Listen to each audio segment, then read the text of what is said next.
Welcome to Histories and Native Tales. In 1863, a peculiar package arrived at the office of Orson Fowler, a prominent New York City phrenologist. Inside was an Apache warrior's skull, its bone surface weathered yet intact. Fowler, known for his studies of human cranial structures, immediately noticed its extraordinary size.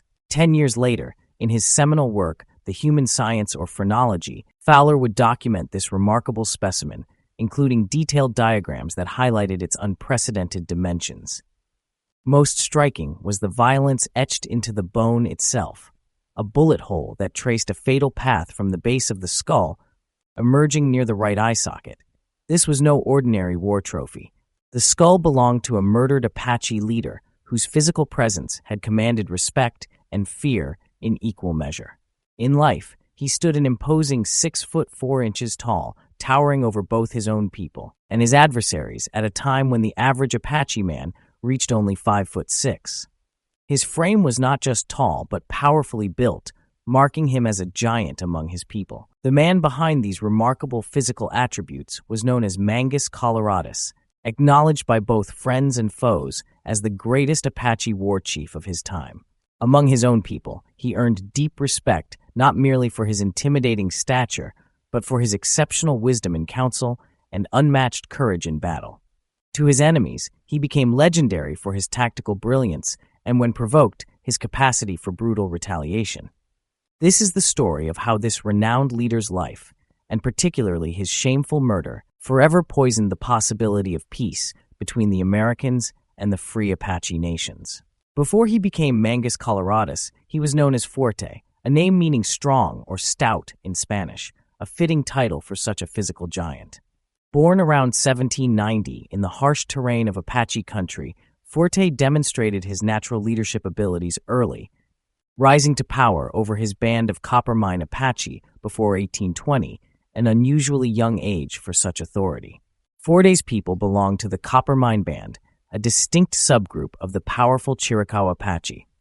Their culture embraced a sophisticated naming tradition that reflected life's passages and achievements. Apache children received names that might describe their early traits or circumstances of birth. But as they matured into adulthood, new names would mark their accomplishments, physical characteristics, or significant life events. These names weren't merely labels, but living records of personal history.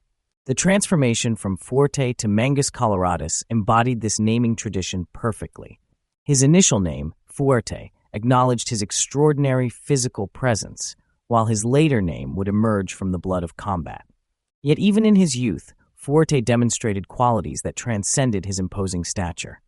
By his early 20s, he had already exhibited remarkable tactical insight and diplomatic wisdom, traits that typically took decades to develop among Apache leaders. Fuerte's ascension to leadership coincided with a period of profound upheaval in Apache territories. The 1820s and early 1830s marked a critical shift in relations between the Apache and the newly independent Mexico.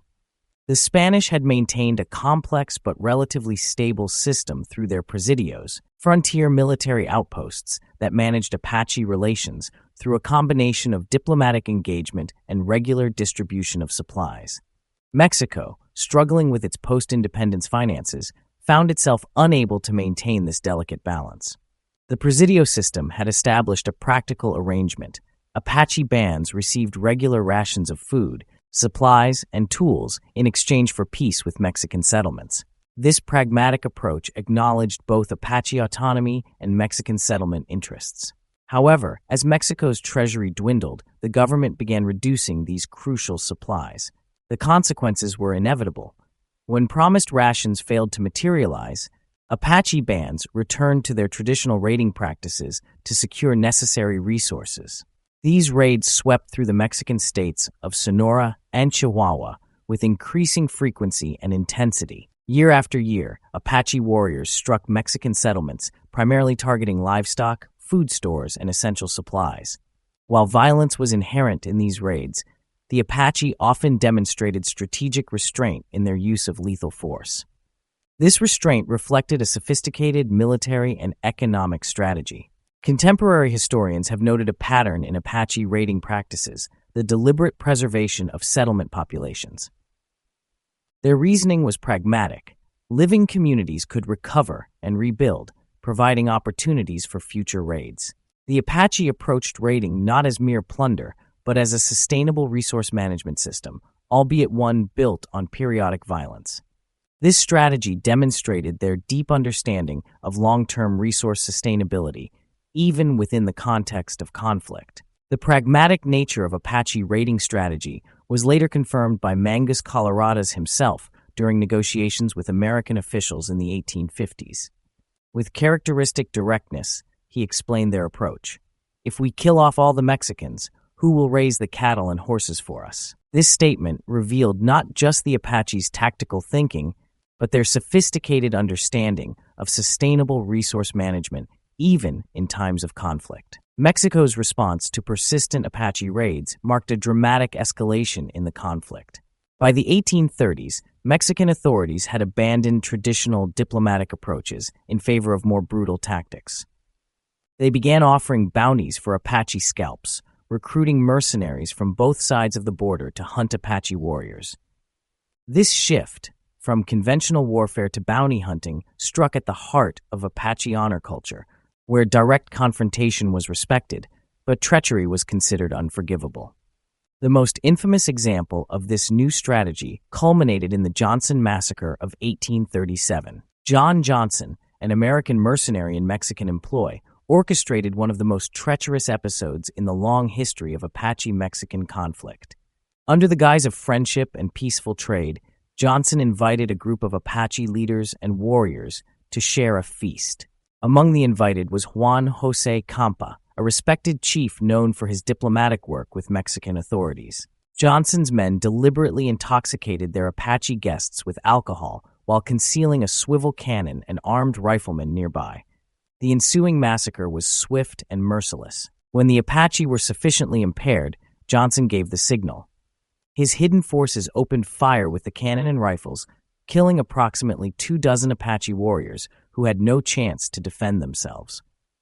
In a final act of desecration that would have profound cultural implications, Johnson's men scalped all the dead, including Chief Campa, whose diplomatic efforts had helped maintain periods of peace with Mexican settlements. According to surviving accounts, a young Forte was present at this gathering but managed to escape the slaughter. This experience would leave an indelible mark on his leadership philosophy. While the Apache had long accepted raiding and warfare as natural parts of life, the Johnson Massacre represented something fundamentally different. In Apache culture, there was a clear distinction between honorable combat and treacherous murder. Direct conflict, even when violent, followed understood protocols. But this kind of calculated betrayal, especially against those who had come in peace, violated every principle of Apache honor. The depth of Apache resentment following the Johnson Massacre manifested in conversations years later. In a particularly revealing exchange during the 1850s, Mangus Coloradas expressed this enduring hostility to American Army Captain Enoch Speen.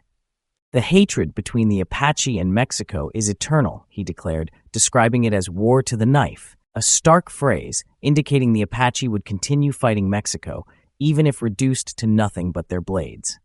As chief, Forte faced the grave responsibility of channeling his people's rage into action. His response would prove so decisive that it earned him a new identity. In the wake of the Johnson Massacre, Forte orchestrated a series of devastating retaliatory strikes. The first major assault targeted the Santa Rita copper mines, where his warriors eliminated 22 fur trappers in a precisely executed attack. This was followed by an equally lethal ambush of a wagon train en route to Santa Fe, resulting in 12 more casualties. The Apache's tactical approach under Forte's leadership demonstrated their superior military expertise. Unlike their tribal neighbors, the Comanche and Lakota, who announced their presence with war cries, Apache warriors moved with disciplined silence. They perfected the art of sudden ambush, emerging from concealment only when retreat became impossible for their targets. Forte's imposing physical presence at the front of these war parties, standing a full head taller than most men of his era, added to the psychological impact of these attacks. The reputation of Apache warfare methods spread rapidly through the territory. Survivors' accounts spoke of calculated violence that extended beyond mere killing, employing torture techniques that maximized terror among their enemies. These were not merely stories. Documented evidence supported the brutality of their retribution against those they held responsible for the Johnson Massacre. The psychological impact of these attacks proved overwhelming for local populations. Contemporary records from two independent sources confirm that residents near the Santa Rita mines abandoned their settlements en masse, fleeing toward the relative safety of the Llanos Presidio. During this desperate exodus, Apache warriors repeatedly struck the fleeing groups. While exact casualties are disputed, both sources indicate that deaths numbered in the hundreds, marking one of the deadliest periods in the region's colonial history. The scale of violence during this period presents a challenge for historical verification. While contemporary accounts describe hundreds of casualties, the absence of corresponding Mexican administrative records has led some historians to question these numbers.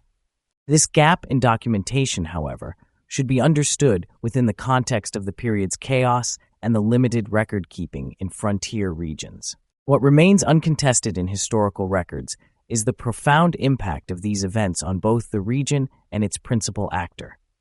The Santa Rita copper mines, once a hub of economic activity, fell silent and abandoned in the wake of the Apache attacks. More significantly, the name Fuerte vanished from official documentation, replaced by a new title that reflected the intensity of this period, Mangus Coloradas, meaning red sleeves in Spanish.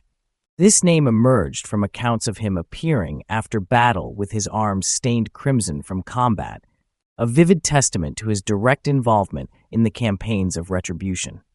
From this period until the emergence of his son-in-law Cochise, Mangus Coloradas wielded unparalleled influence among the Apache peoples. His authority stemmed not only from military success, but from his proven ability to coordinate effective resistance against Mexican forces. The decade following his rise to prominence saw continuous conflict between Apache warriors and Mexican settlements.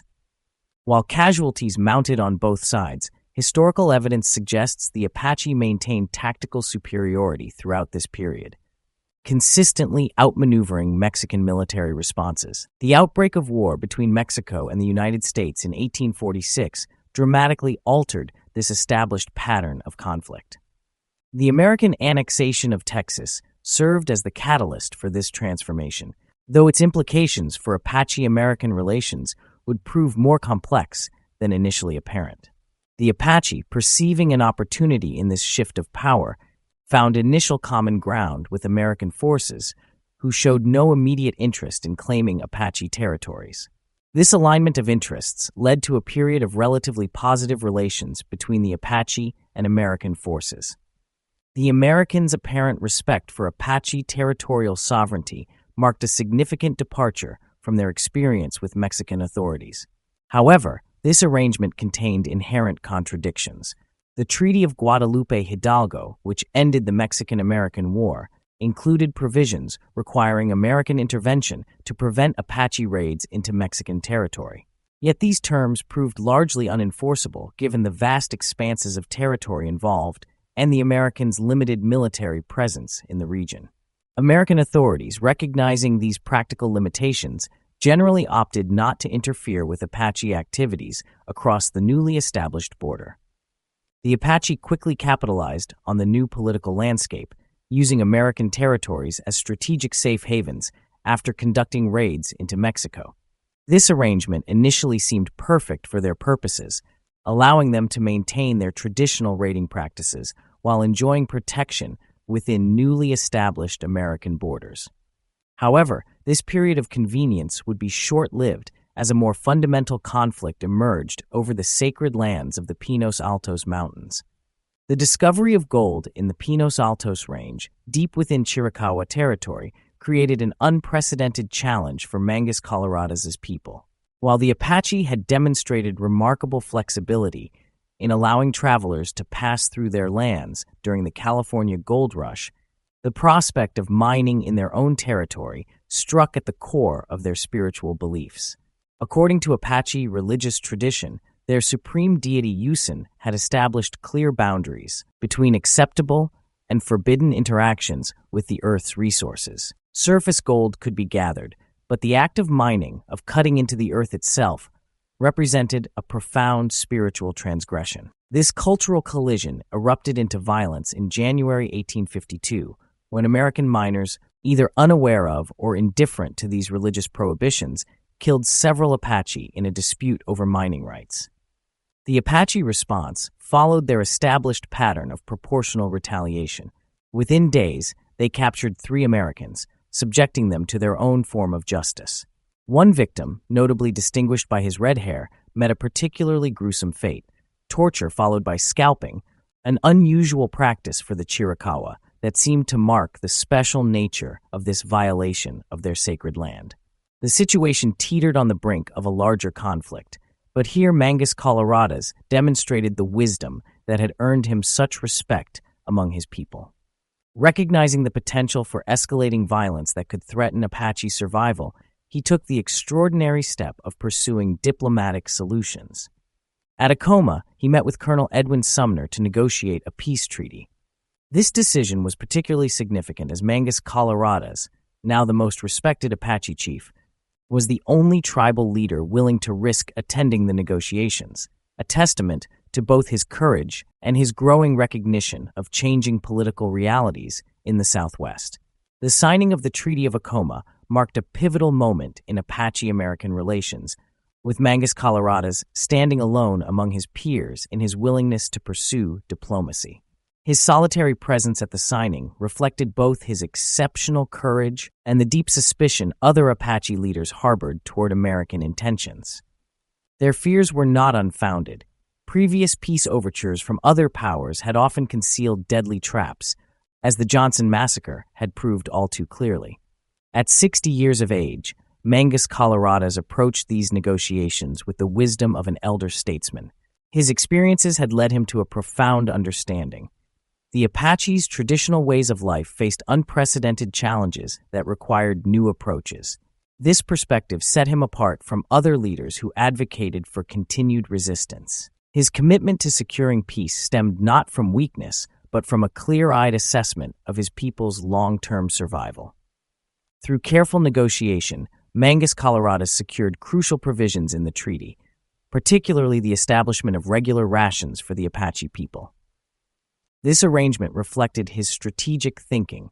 He understood that guaranteed supplies would reduce the economic necessity for raiding, potentially breaking the cycle of violence that had characterized Apache settler relations for generations. The agreement demonstrated his sophisticated understanding of both Apache needs and American concerns. The unique nature of Apache leadership shaped how Mangus Coloradas implemented these changes. Unlike European-style hierarchical authority, Apache chiefs held no formal coercive power over their people.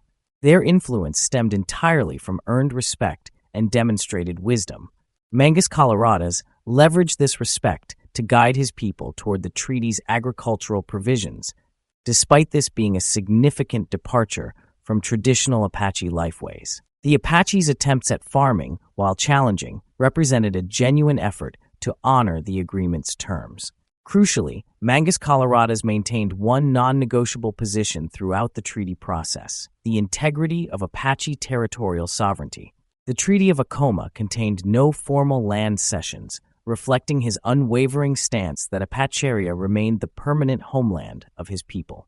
This principle, along with his insistence on mutual good faith in implementing the treaty's terms, formed the foundation of his diplomatic approach. The decade following the treaty's signing saw relative stability in Apache-American relations, though not without occasional disturbances. A significant test came in 1856, when Coyotero Apache militants killed an Indian agent, creating potential for renewed conflict. However, the diplomatic framework Mangus Coloradas had established proved resilient enough to withstand such provocations. The complexities of Mangus Coloradas's peacekeeping efforts became evident in his handling of the Coyotero incident. When American authorities sought his assistance in apprehending the accused Apache raiders, he demonstrated characteristic diplomatic finesse. Uncertain of the Coyoteros' guilt and unwilling to surrender fellow Apache to potential injustice, he orchestrated their escape to Mexico by setting a strategic forest fire.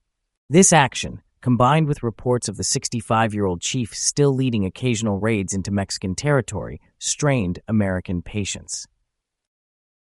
The Apaches' agricultural endeavors, mandated by the treaty, yielded mixed results that further tested American forbearance. Their limited farming output focused primarily on corn cultivation, much of which they transformed into tiswin, a traditional alcoholic beverage. While this practice aligned with Apache cultural traditions, it frustrated American officials who had envisioned more conventional farming practices. Nevertheless, recognizing the broader importance of maintaining peace, American authorities continued providing the promised rations.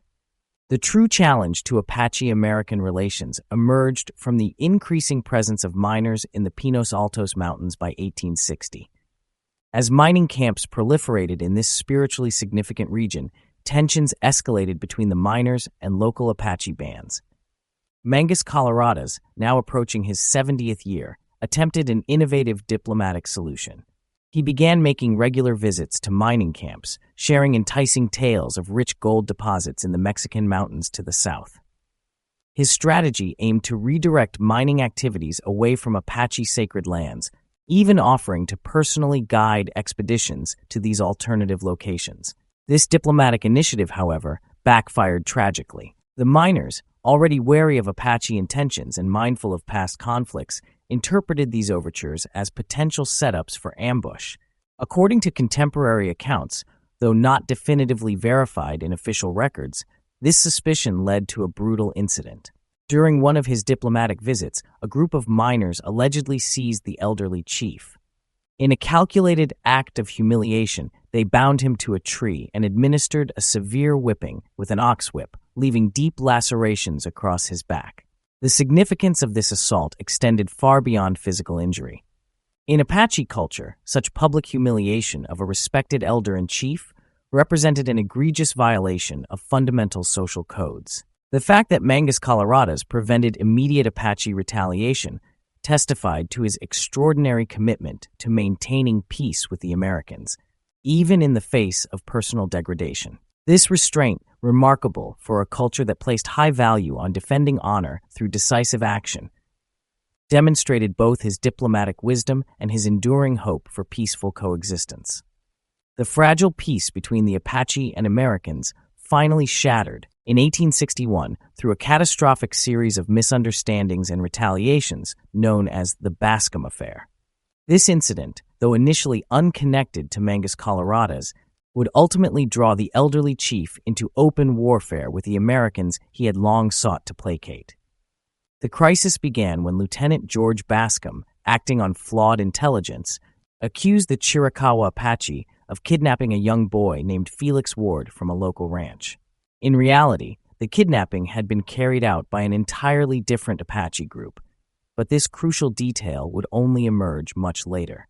Bascom arranged a meeting with Cochise, Mangus Coloradas' son-in-law, and by then the most formidable Apache leader in the region. Cochise, who had inherited much of his father-in-law's influence as the aging Mangus Coloradas passed his 70th year, arrived at the meeting accompanied by several family members, unaware of the trap that awaited them.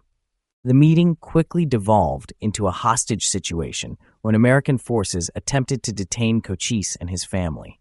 In a display of remarkable resourcefulness, Cochise managed to escape by slicing through the canvas of his containment tent and fleeing into the mountains. However, his family members remained in American custody, setting the stage for a tragic escalation of hostilities. Over the following days, Cochise attempted to negotiate a prisoner exchange, having captured several Americans in response to his family's detention.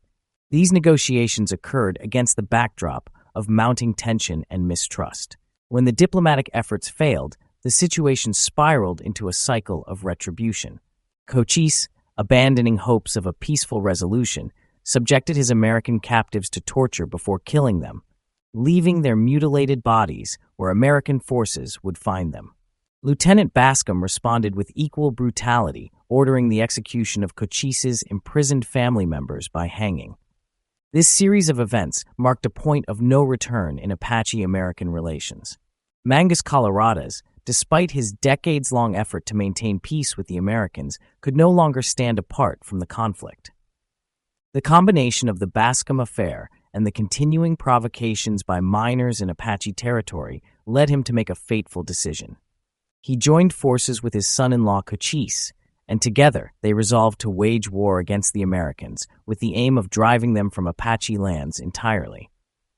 This alliance between the diplomatic elder statesman and the dynamic warrior chief would transform the nature of Apache resistance and usher in a new era of intensive warfare in the Southwest. The alliance between Mangus Coloradas and Cochise transformed the nature of Apache resistance, with Cook's Canyon emerging as the focal point of their campaign to reclaim Apache territory. Located south of the Pinos Altos Mountains, this strategic corridor became the site of intensive Apache operations.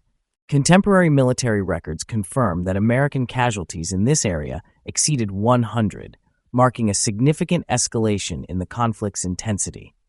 Cook's Canyon soon acquired a fearsome reputation among American settlers and military personnel alike. The Apache's tactical approach demonstrated a level of military sophistication that went beyond conventional warfare. Their combat methodology combined traditional Apache warrior practices with calculated psychological warfare, creating an environment of profound terror for anyone attempting to traverse the canyon. The severity of the situation was captured in a military commander's official correspondence, which described Cook's Canyon as sadly defaced with human bones and graves. This stark assessment reflected the systematic nature of Apache operations in the area. Under Cochise's leadership, the treatment of captives took on an especially brutal character. Documentation from the period describes his distinctive method of torture, which involved suspending prisoners upside down, approximately 18 inches above open flames, a practice that served both to terrorize survivors and discourage future incursions into Apache territory. The American military response to these developments came under the direction of Major General James Henry Carleton, who assumed command of operations in New Mexico. Carleton's approach marked a significant departure from previous military policies toward the Apache. Rather than seeking accommodation or limited engagement, he instituted what he termed an intolerant policy. As Mangus Coloradas and Cochise continued their tactical planning, Carleton was developing a comprehensive strategy of systematic elimination of Apache resistance. This policy of extermination represented a dramatic escalation in the conflict, transforming it from a territorial dispute into an existential struggle for the Apache people. In July 1862, Mangus Coloradas and Cochise devised what appeared to be a strategically sound plan to ambush American forces at Apache Pass in Arizona Territory. Their intelligence indicated an American column of 95 soldiers would be forced to traverse 40 miles of waterless terrain to reach the pass. Cochise, commanding a force of 200 warriors, had every reason to anticipate a decisive victory given the substantial numerical advantage and their intimate knowledge of the terrain.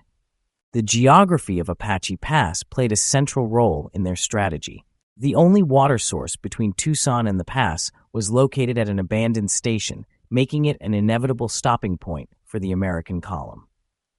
The Apache leaders positioned their warriors in elevated positions just a few hundred yards from the spring, creating what should have been a perfect tactical scenario. The natural shelter of the rocky terrain offered their warriors protected firing positions while maintaining the crucial element of surprise. However, the Apache commanders had not anticipated a technological advantage that would nullify their careful planning. The American force arrived equipped with howitzer cannons, artillery pieces capable of delivering devastating fire at both short and medium ranges. This marked the first time the Apache had faced such weapons in combat, and their traditional tactics proved inadequate against this new threat. The initial phase of the battle appeared to favor the Apache. Their warriors, using sheltered positions among the rocks, delivered precise rifle fire upon the American column. However, the Americans' response with howitzer fire demonstrated the dramatic shift in warfare technology. The cannon's explosive shells could reach Apache positions that had previously been considered safe, forcing warriors to abandon their carefully selected firing positions. As the battle turned against them, the Apache forces were compelled to retreat, but the engagement was not yet over.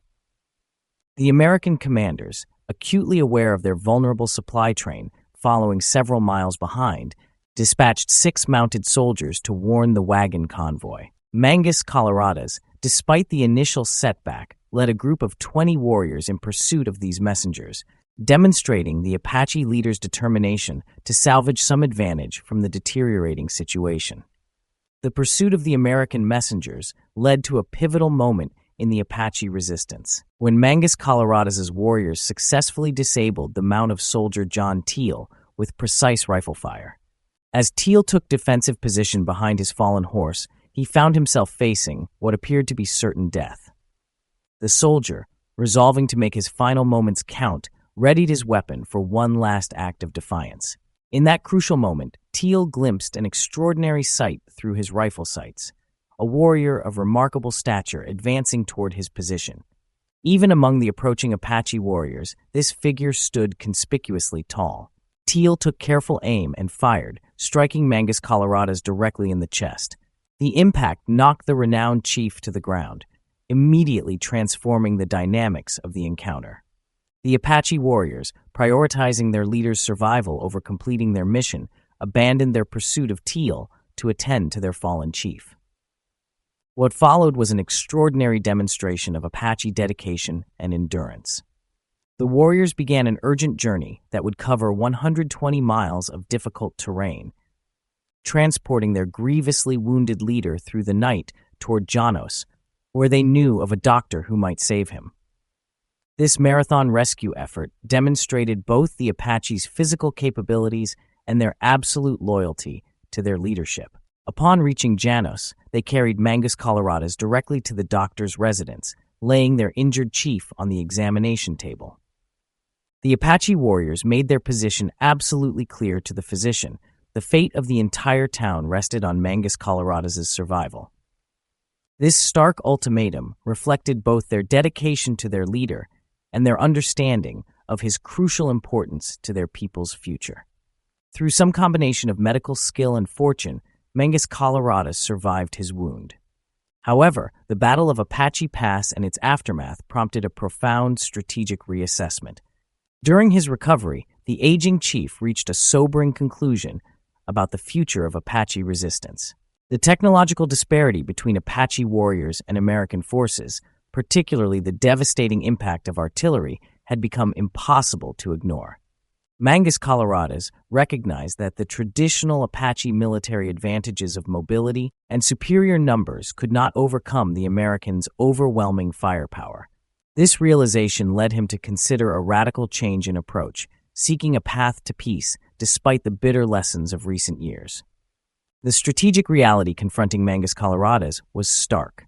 American military superiority had become undeniable, with their forces vastly outnumbering Apache warriors across the territory. Moreover, the Apache actions at Cook's Canyon, while militarily successful, had hardened American political resolve. General Carleton's response was to implement an extermination policy that matched the brutality the Apache had demonstrated, creating a cycle of escalating violence that threatened the very survival of his people. Despite these ominous developments, Mangus Coloradas made a fateful decision to pursue peace, unaware that this choice would lead to his demise. In a final council with Apache leaders, including his powerful son-in-law Cochise, he presented his assessment of their situation. The aging chief argued that negotiation offered the only viable path forward, proposing to initiate formal peace talks with American authorities. His position reflected both his long-term diplomatic experience and his growing concern for the Apache's future. This proposal met with strong resistance from other Apache leaders who understood the risks of trusting American intentions given their recent experiences. Nevertheless, Mangus Coloradas remained resolute in his conviction that peace negotiations presented their sole remaining option. In January 1863, he made his final diplomatic gesture, approaching an American encampment under a white flag of truce. Instead of being received as a peace envoy, he found himself facing raised rifles and was promptly taken into custody, a clear violation of diplomatic protocol. The captured chief was placed under the authority of Brigadier General Joseph West, who had received explicit instructions from General Carleton regarding the handling of this situation. Carleton's directives made it clear that he viewed Mangus Coloradas' peace overtures with deep suspicion and insisted that standard policies toward hostile Apache be maintained, regardless of the chief's stated peaceful intentions. Before transferring Mangus Coloradas to military custody, West conducted a personal meeting with the Apache leader, a conversation that would prove to be their final interaction. The final meeting between Brigadier General West and Mangus Coloradas epitomized the tragic breakdown in understanding between the Apache and American authorities. Through an interpreter, the two leaders engaged in what amounted to parallel monologues, each unable or unwilling to acknowledge the other's perspective or grievances. As the meeting concluded, West delivered what would prove to be a calculated warning. Any attempt at escape would be met with lethal force, a statement that carried darker implications than its surface meaning suggested.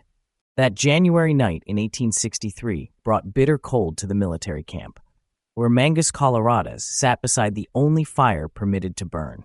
The elderly chief's massive frame was inadequately protected by a standard-issue blanket, its dimensions proving insufficient for a man of his exceptional size. Two guards maintained their watch over the prisoner, their presence marked by an air of hostile intent rather than professional duty.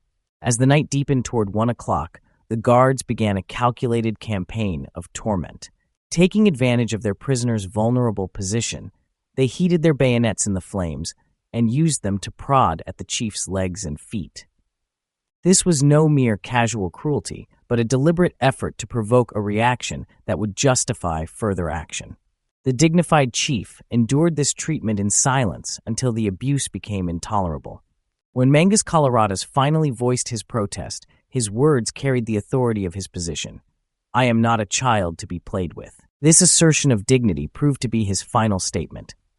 The guards immediately raised their rifles and fired, their shots striking the chief where he lay. A third soldier then approached the fallen leader and delivered a coup de grace, firing a final round into the back of his head with chilling deliberation. The truth behind this execution would later emerge through military channels. General West had issued what amounted to unofficial orders regarding the prisoner's fate. His words to the guards revealed both the premeditated nature of the killing and its underlying motivation. That old murderer has got away from every soldier command and has left a trail of blood for 500 miles. I want him dead. These instructions transformed what was officially reported as a response to an escape attempt into what was, in reality, a calculated assassination of one of the most significant Apache leaders of the 19th century. The treatment of Mangus Coloradas' remains marked a final, profound desecration that would have lasting implications for Apache-American relations. The morning after his execution, his body was subjected to further indignity, being scalped before disposal in a shallow grave within a gully. The degradation did not end there. Following General West's departure for another assignment, soldiers exhumed the corpse, severed the head, and subjected it to a macabre preparation process before shipping it to Orson Fowler, the New York phrenologist who had documented other Native American remains. The Apache reaction to these events transcended ordinary grief or anger. Geronimo, who would later become one of the most formidable Apache leaders, captured the magnitude of this transgression when he declared it perhaps the worst wrong ever done to the Indians. The betrayal cut especially deep because Mangus Coloradas had approached the Americans as a peace envoy, carrying the white flag that should have guaranteed his protection under accepted rules of warfare. The desecration of the chief's remains carried profound spiritual implications within Apache cultural beliefs. Their tradition held that a person's physical state at death determined their condition in the afterlife. The decapitation of Mangus Coloradas thus represented not merely a physical desecration, but an eternal spiritual punishment, condemning their respected leader to traverse the afterlife in a perpetually dismembered state. While the Bascom affair had initiated the period known as the Apache Wars, the murder and mutilation of Mangus Coloradas transformed the conflict's character. What might have remained a series of territorial disputes became an existential struggle that would persist for 25 years. The treatment of their respected leader destroyed any remaining trust the Apache might have held in American promises, unifying the Chiricahua bands in unprecedented ways despite the overwhelming odds they faced. The final indignity persists into the present day. The whereabouts of Mangus Coloradas' head remain unknown, a lasting symbol of the profound breach of trust that shaped a quarter-century of conflict in the American Southwest. Thanks for watching the video. I hope that you enjoyed it and you come back to check out some of the other ones on the channel.